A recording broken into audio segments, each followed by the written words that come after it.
bearing in mind, Honorable Speaker, that the president of this country was a hustler. He was a chicken seller.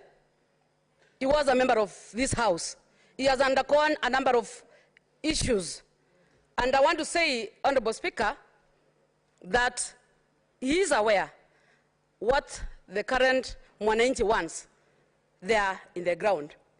Honorable Speaker, I want to say that he is a true champion of democracy and respect the rule of law, as demonstrated by his appointment of the churches of the Court of Appeal only a day after his inaugurations. Honorable Speaker, the former government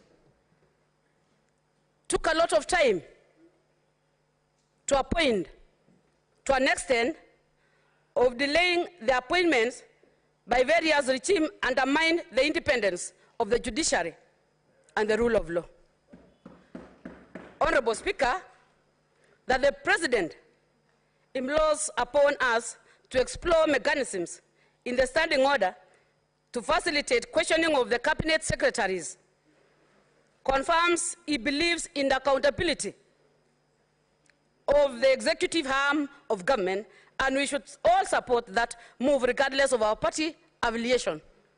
Honorable Speaker, I know this has been a hot debate since we started this speech yesterday, and a number of reactions was being raised by the members of this House as to how this can really be actualized. I know the CSS has been coming to our various committees, but I want to say, Honorable Speaker, that the issue that the President was talking about is to have the CSS coming to this House to be able to reply to the issues that are affecting the nation. Honorable Speaker, sometimes it has been hard for us to engage them because every now and then you call upon them, they send their representative.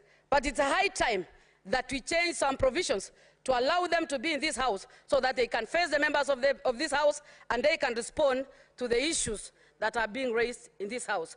Honorable Speaker, the President implores upon us to explore mechanisms.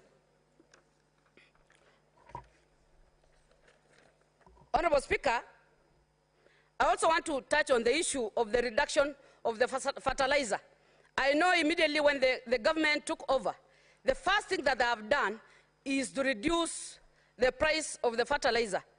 Honorable Speaker, the reason why we are talking of the fertilizers is because the President in his manifesto is interested in terms of production, food production in this country. This has been a challenge.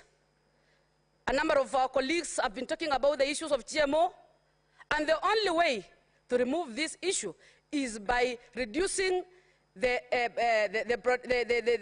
prices of the fertilizer, the seeds, for us to be able to produce enough food to serve the people of this nation. Honorable Speaker, I want to thank the President for seeing the sense of doing the same immediately, even before he could do other things, Honorable Speaker. There is also the issue of,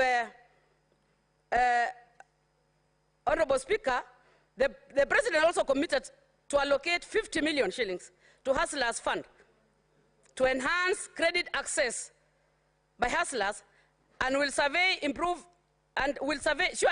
the lives of downtrodden and hard-working hustlers.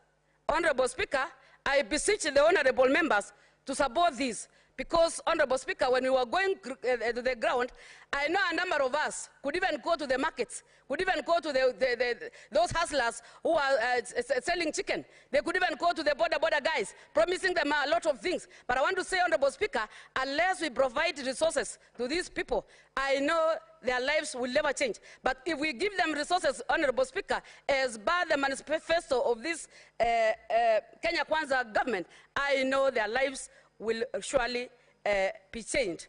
Honorable Speaker, I also want to touch on the issue that the President touched on the agenda on the mass house production to aid Kenyans access affordable homes, confirms that he was truly committed to the Big Four agenda of the Jubilee administration that was affected by the infamous handshake of 2018 between the former President and the former Prime Minister.